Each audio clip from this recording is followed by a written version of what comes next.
Hey guys, welcome to Think Harder Politics. Today we have some bad news and some good news. Bad news, Andrew Yang is blocked from appearing on Ohio primary ballot. Good news, his campaign launched write-in effort. And so that's a remedy. And also Andrew Yang and Evelyn had an awesome town hall in Ohio. So let's get started. This is an article from Newsweek by Benjamin Fearnow. Andrew Yang is being forced to launch a write-in campaign in Ohio because a bureaucratic paperwork issue has prevented his name from being placed on the upcoming March 17th Democratic presidential primary ballot. Yang and his supporters are accusing Ohio state election officials of denying voters their First Amendment rights after he acquired 3 times the amount of signatures needed to appear on the ballot in March. Ohio officials have denied his application to appear on the ballots due to an issue, The Hill reported, as involving the state's code for filing a declaration of candidacy. None of the other Democratic primary candidates have been kept off the ballot over this or any other paperwork issues. Frank LaRose, Ohio's Secretary of State, explained the issue in a statement Saturday. He wrote in a tweet, "By failing to follow Ohio law, Mr. Yang's campaign has let down the Ohioans who wanted to support him. That's truly unfortunate, but my oath requires me to uniformly carry out the law, and that's what I would do." Yang's campaign confirmed to Newsweek that Ohio's Secretary of State's office denied the campaign's application to appear on the primary ballot. "My campaign submitted nearly 3 times the amount of signatures needed, virtually ensuring I would be on the ballot in Ohio. Nevertheless, because of a bureaucratic paperwork issue caused by an awkwardly worded law, nearly 3,000 Ohioans' First Amendment rights have been denied. As a non-politician, it's unfathomable that this could happen, but we are going to let democracy be thwarted, and we're thrilled that we've made every other ballot with ease," Yang wrote in a statement issued Friday.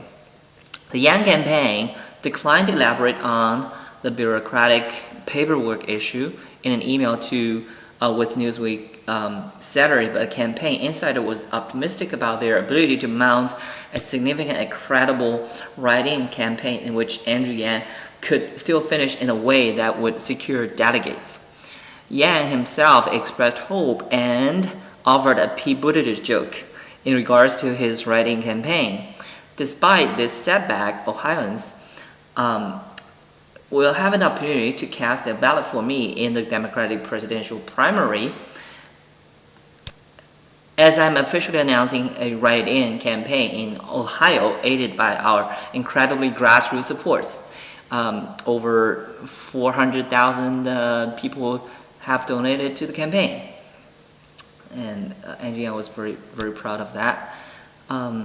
So I heard that this basically Yang had to withdraw that because otherwise he would be disqualified. So he had to, basically initiated this write-in campaign.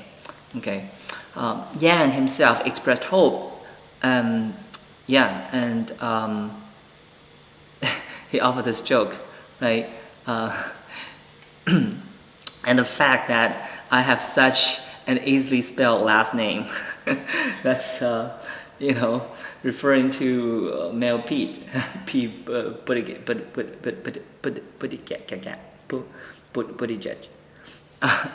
But Yang and Buttigieg posted large fundraising numbers to close out 2019, prompting optimism that 2 candidates who began the race with very few national connections and little name recognition can move deep into the primary elections.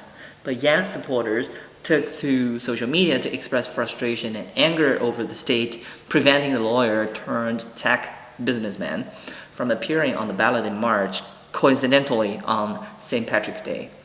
Myself, along with dozens of others, dedicated volunteers got the signatures to get Yan on the Ohio ballot, and I would be damned if he gets left off. I promise you, the Ohio Secretary of State will be hearing from Ohio Yan Gang first thing Monday morning. Love you all, wrote Twitter user Bradley James. Yeah, I struggle to fathom how this bureaucracy could be dampened by anything short of a revolution. Just watch. Andrew Yang will be the first writing candidate to win a presidential primary in Ohio. We will make waves. As for the Ohio Secretary of State, responded Quentin Platt in a lengthy Twitter thread blasting Ohio's decision. Oh, this is ridiculous. It's getting ridiculous. Everything is rigged against Yan and his campaign. But we know Andrew Yang will always be there. He is going to win the whole thing, right? Because of the Yan Gang. Okay, so that's that. Oh, my computer froze. Okay, yeah, that's the end of this news. So I'm disappointed and yet hopeful, right?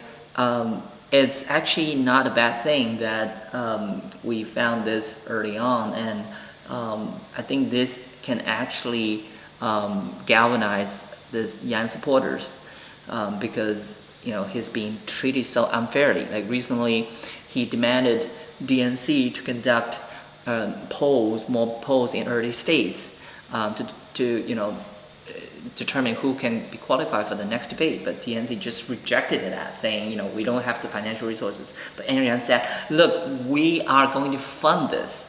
Okay, my campaign is going to fund it, so you have no excuse. But DNC said, no, we just don't want you to be on the stage. I'm sorry, but we're just playing by the rules, and good luck. Oh my goodness. Anyways, so yeah, let's take a look at the exciting part of the story. So Andrew Yang and Evelyn just had an awesome town hall in Iowa. Okay, let's get started. What do you think jobs of the future will look like? You talk about a more inclusive definition of work in general. Yeah. Well, I feel like the buzzword to that right now is like coding. And I'm not going to say coding because, I think the computers in the future will code themselves. In fact, they're already coding themselves. It's called machine learning. And to think that humans are going to be better at computer language than computers themselves probably doesn't make a lot of sense. But, the kinds of jobs, and Andrew has talked about this a lot, is jobs that aren't very easily automated. So jobs that involve trade skills, like being an electrician or a plumber. It's hard to imagine a robot showing up at your house and then helping you do plumbing work, because those sort of tasks are not reliably repetitive. And I think the future of work is also going to be more creative than we think. For one, caregiving, that interaction with people, our children can always use more quality human interaction. And our elderly population, they also need quality care from humans. So I think those jobs will be insulated, and the creative jobs around the arts, it's something that I feel so passionately about in our schools. Not just training our kids to be coders, for example, and focusing on standardized tests. It's really encouraging their creativity and imagination so that they're prepared for the real jobs of the future. Absolutely. Yeah. Andrew, you talk a lot about the impact of automation on jobs, and again, in my experience in the community college, I saw this increasing skills gap. And if you would address that. Sure. First, I want to recognize Mary for her incredible work in the community. Let's give her a round of applause. Awesome. On so many levels. And you are at the front lines of it at the community college. You are seeing the kind of training that the students needed and what the employers were looking for, and there was often a gap. What we need to do is invest in trade and apprenticeship vocational programs at the high school level so that by the time they reach community college, they might already have had years in the shop getting conversant with equipment repair or whatever it is that the employer is looking for. And then they'll be much more able to, as Evelyn was saying, have jobs that are going to be with us for a long time, because there are many employers here in Iowa and around the country that are looking for skilled tradespeople and technicians and can't find them.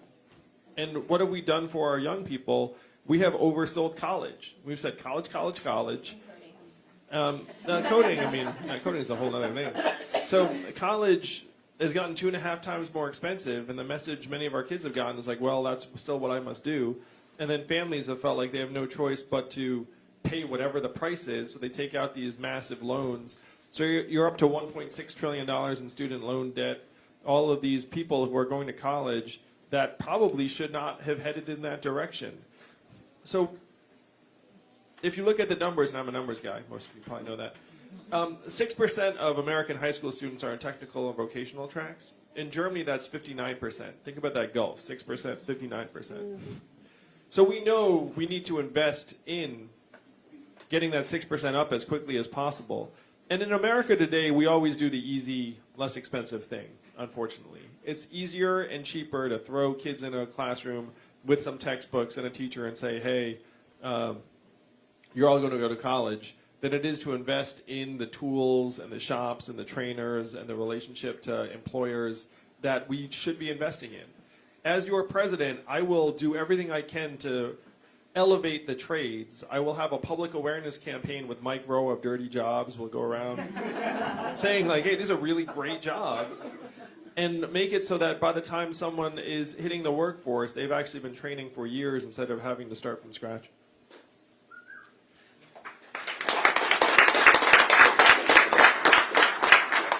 Question I had was that you talk a lot about how headline unemployment is a misleading measurement. Oh yeah, it's so dumb. And so what kind of measurements should we be looking at when we talk about jobs?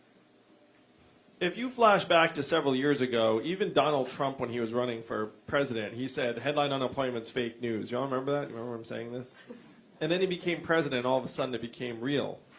He was right the first time. The headline unemployment rate doesn't include you if you drop out of the workforce and stop looking.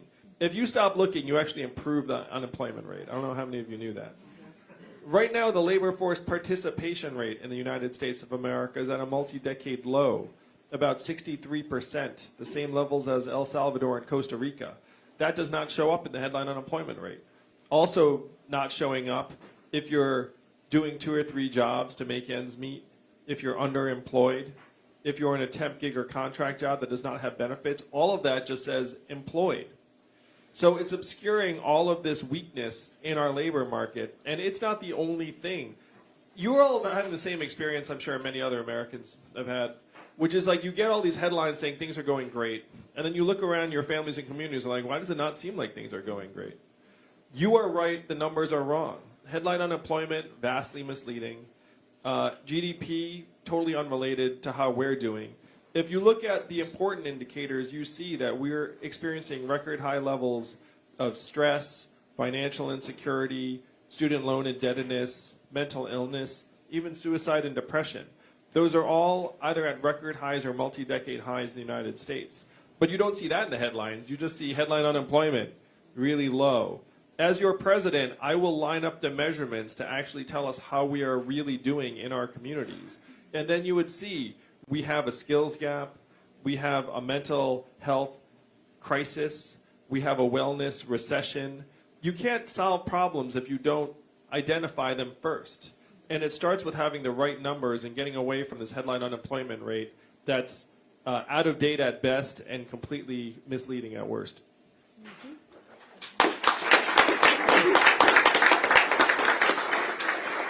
Follow-up question to that, and based on where we're sitting today here at Optime at the Cole Palace, that hires individuals with abilities at varying levels, what would you do as president to make sure that there's access to jobs for people of all abilities?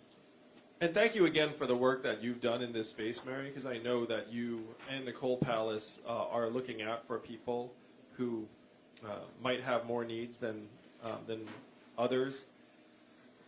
Your challenge, our challenge right now in 30 days, is to rewrite the rules of our economy to work for our people of every capacity.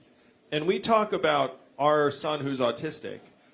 I know many of us here in this room today have people with special needs in our families. Special needs children often grow up to become special needs adults. And right now we're confusing economic value and human value and saying they're the same thing, and they are not. And so the position we're left in is that if someone has a disability, then you say, well, like, you're worthless, and then that person's going to struggle their entire life. We have to change that mindset, and this is, believe it or not, a mindset. We can actually say we all have intrinsic value as Americans and human beings and citizens, and that goes for our son, that goes for the people that you're talking about, Mary, where if you insist on saying the market is right about how much we're valued, then you wind up in impossible situations trying to turn coal miners into coders, which is totally ridiculous, by the way. It's insane that we're even talking in those terms. And the only reason you would talk in those terms is if you believe that the market is right about everything.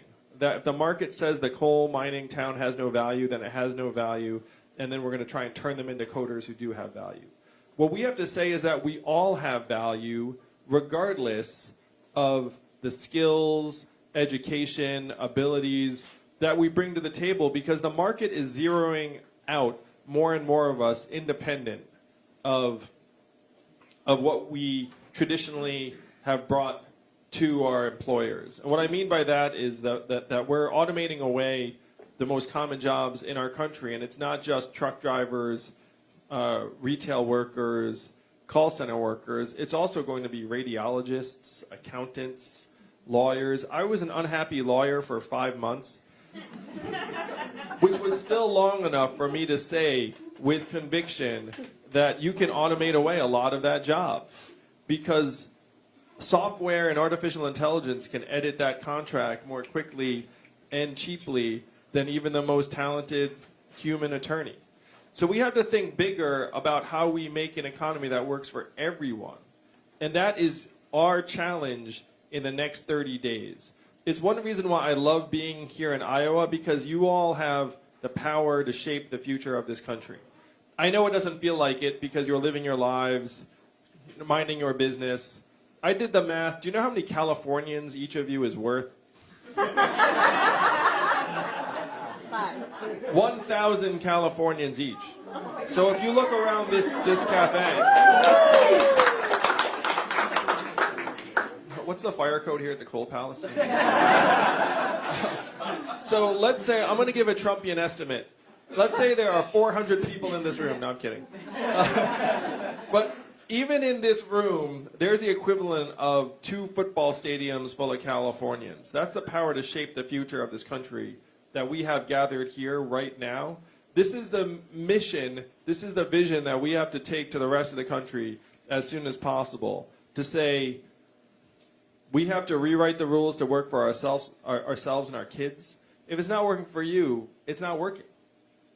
And we have to say once and for all that we have value independent of what the market is telling us. Because if we listen to the market for too long, it's going to destroy us. It's going to take us off a cliff. And we're going to be left looking around wondering what happened to our communities.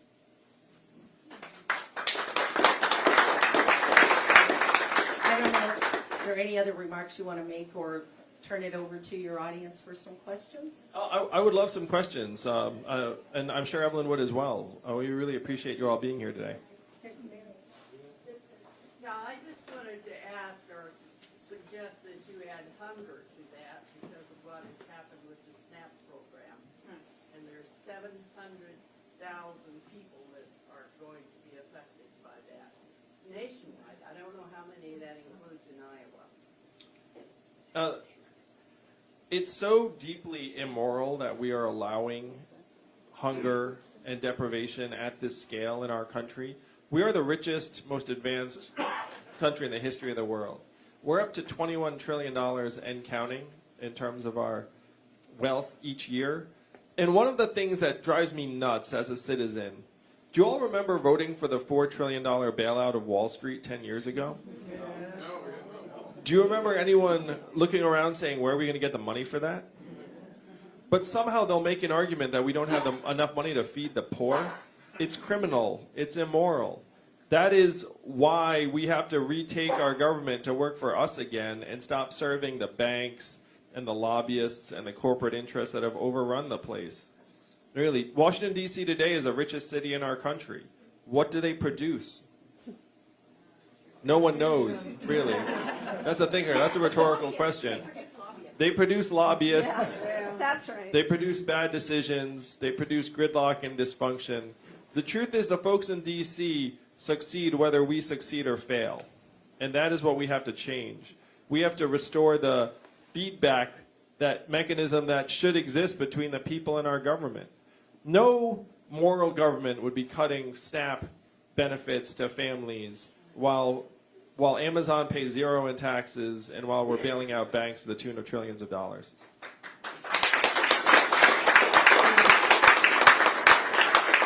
Can I also just comment that I think Andrew is the only one addressing poverty in this race in any meaningful way with a basic income, because that would literally eradicate poverty among our citizens. And it's something that I feel like we have a moral obligation as a country to do, and we can absolutely afford it. So it's a little crazy to me that the other politicians haven't jumped on this as I thought they would. Yeah, when Evelyn and I were talking about my running for president, she was like, hey, I'm on board, but you should know that as soon as you get out there and talk about universal basic income or the freedom dividend, she's like, every other major politician will pick it up immediately. And then I will say, well, I certainly hope so. That would make me very happy. And I was like, wow, it's come home. Yeah, and then she said, then you can come home. And so I said, wow, if it's going to be that easy to eradicate poverty, this is going to be great. But I actually knew something Evelyn did not, which is that career politicians would never have the courage or vision to just come out and say that we should eradicate poverty, because they think it's bad for business. Honestly, it's one reason why what is common sense to all of us, that of course we should be taking care of our people, is just so hard for a career politician to say in a real way. They'll say it in a symbolic way. But if you say, hey, maybe we should just cut to the chase and just start putting money into people's hands, then they hem and they haw. For whatever reason, they don't seem to trust our people. It's very odd to me. They'll trust a bank, they'll trust an institution, but they won't trust human beings and families to actually solve our own problems if we have the resources and means to do so. Just actually that led in exactly what I wanted to say. When we're talking about jobs, I spent a lot of time with really cyclical, impoverished societies. And what people don't understand is that people who have never been exposed to any successful working cannot just pull themselves up by their bootstraps because they don't know how. Not only do they not know how, they've never seen it. They don't know that it exists. And one of the biggest things I think about the dividend is that it will enable people to actually keep the jobs they have, even if they're crappy jobs. Because right now, so much of society is one sick kid away from losing their job. They don't have a car that functions to get to their job. They don't have some backup thing if their child gets sick and they need to take care of them. That is a huge thing. And it's not just about these individual peoples or the moral argument. It's a societal thing. Yeah. That the entire society, every single person will benefit if everyone else is doing well. That was one point. And then the other one was about something that everybody, I think, can relate to, is the size of class sizes. That class sizes are Could I ask gigantic. that you have them stand up so that we can hear back here? Oh, sorry. Wow, I've never been told that. So the first one was just about poverty and people not being able to keep their jobs because they don't have enough money to have child care if their child gets sick. or to get to their job if their car is malfunctioning, or have a functioning transportation of any kind. That's the first point. And then the second point is just about class sizes and how our children these days are in classes with 30 or 40 kids and not getting what they need from the teachers and from the educational system. And every study has shown that the kids produce better in their grades, they're better in school, there's more harmony if we have things like recess and art and music. And those are the first things that go on the chopping block because people want to save money. But it's like shooting yourself in the head because you're making it impossible to succeed at actually teaching your children. Are you an educator yourself? You feel like it. No, but my husband is autistic, and your son can have a wonderful wife. So I just want to reinforce what you just said about class sizes and doing more for our kids in schools. We need to pay teachers more, number one. And that's clearly in the numbers. A good teacher is worth his or her weight in gold in terms of improved educational outcomes over dozens of students. Then we need to have more teachers in the classrooms to reduce the class sizes, and you have more individualized support for kids who have distinct needs. The third thing you have to do is lighten up on the standardized tests. Did you know we invented the SAT during World War II as a means to identify which kids not to send to the front lines? And now we treat our kids like every year is wartime. Does that make sense to anyone? And if you're a teacher, it ends up distorting your behavior in various ways. You're teaching to various tests, and you know you're not serving the kids' interests. The fact is our kids mature at different rates.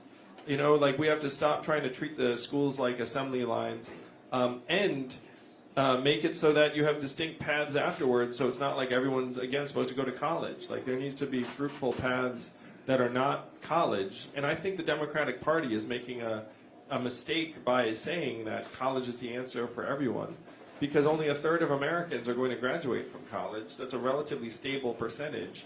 It is not going to shoot up from a third to two-thirds. If anything, by over-prescribing college, you know what we've done? We've brought down the college completion rate to 59% in 6 years. 41% of people who start don't finish within 6 years, which shows that part of that's financial, but part of that's because some of them are not in the right place. So I couldn't agree with you more about class sizes. And here's the big message about education K through 12.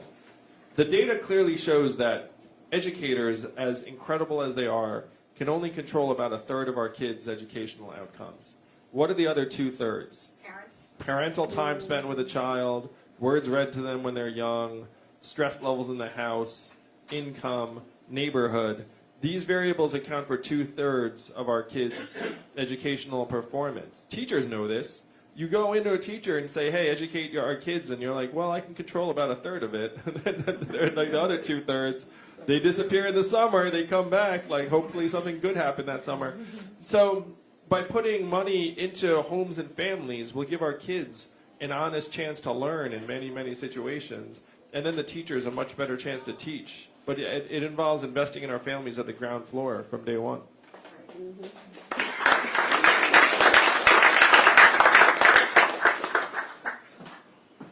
You mentioned something about in high school trade. When I graduated 44 years ago, we had... You look great. I can't believe you graduated from high school. 44 years ago, because we had workshop, well-being, home economics. You don't see that anymore. Would you appoint somebody that is for education? Secretary that... No, I couldn't agree more that we need to be teaching our kids practical things that aren't purely academic. So obviously technical and vocational I would invest mightily in, but also I would invest in financial literacy. I think that's very important, particularly in a society where they're going to get $1,000 a month when they turn 18. Like, I think they'll pay attention to that. One thing I've learned is that it's very hard to teach financial literacy to someone who does not have money. Like, if you have some steady income, then financial literacy makes a lot more sense. Social and emotional learning, I think, would be very positive. We have to managing technology, because the fact is a lot of our kids are getting depressed by their phones, and that's very clear in the data. So we have to try and teach our kids things that are relevant. Shop, home ec, and other things, and arts, all very, very positive. And I'd invest in them. I also think phys ed and sports very positive in terms of kids' outcomes. So, you know, we have to stop pretending like we're going to turn our kids into supercomputers. We're not. We have to turn them into human beings. Am I right? I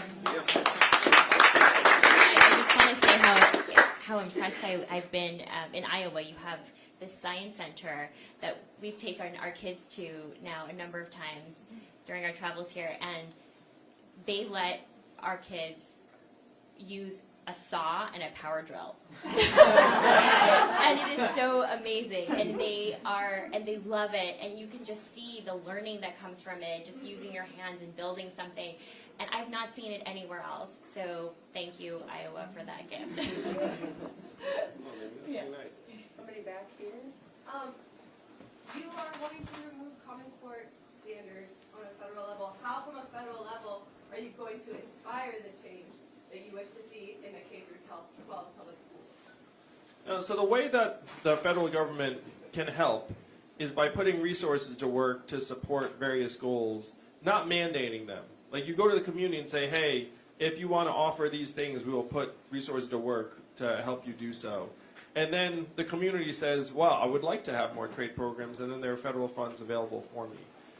So I'm not someone who thinks that you can do a one-size-fits-all type edict, especially out of DC. It's more saying, look, here are things that we want to support as a country, and if a community decides to pursue that, then it's not going to come out of your budget, it's going to come out of ours. Like woodshop or financial literacy or some of these other things that we can help, but we would not mandate or require. To me, a community is best suited to figure out what its kids need. Certainly, we have a very large, diverse country. You know, it's like you can have goals at the federal level, but you should not be mandating them to communities around the country. I've been told that we're out of time for any questions, but I would just like to ask everyone again to really give a warm Southeast Iowa welcome to Evelyn and Andrew. Thank you.